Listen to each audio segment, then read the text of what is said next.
It's the Marty Show.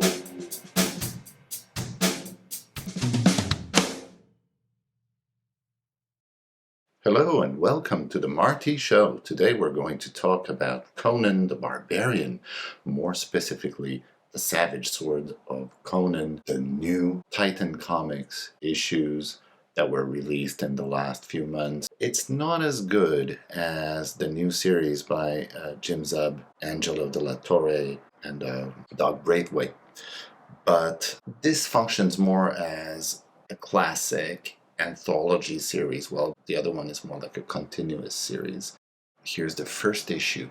As you can see, it's pretty faithful to, if you were familiar with the old Marvel magazine, Savage Sword, it's pretty faithful to what that was like, although with a much more modern feel to it.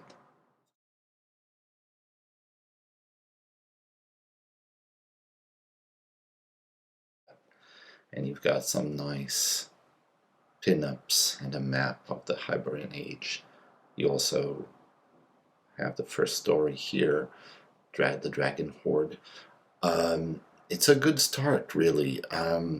Personally, like the thing I don't really like here is that it kind of looked a little bit too CG to me. You know, a lot of the art looks traced on something, and that's less my cup of tea. But that's really a matter of taste. The story itself by John Arcudi is very good. He's a veteran writer now.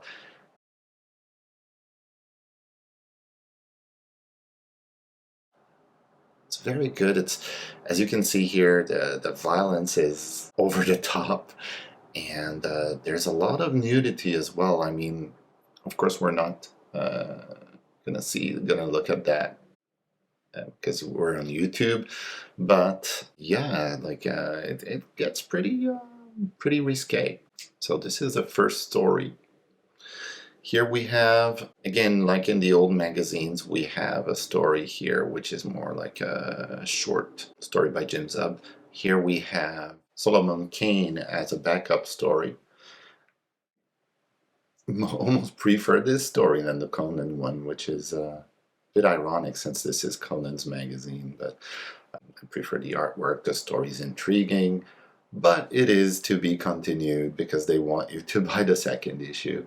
Here's a nice article by Howard Chaykin with a nice drawing by him, and the covers gallery right here, and the trade paperbacks for the ongoing series. And this is a preview of the next issue, and we will have a look at that right away. So let's check out the following issue. So issue number 2. Here it is, The Savage Sword of Conan, number 2.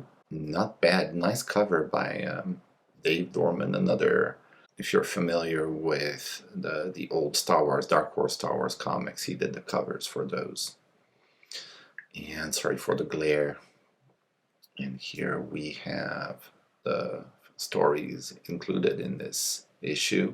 Somehow it feels kind of shorter than the first issue. I didn't count the pages, but it might also be that I really liked this story here. I thought it was great and a nice improvement over the first story. This one is nicely illustrated. The drawings are nice. Again, in my opinion, it's not, maybe not to everyone's liking.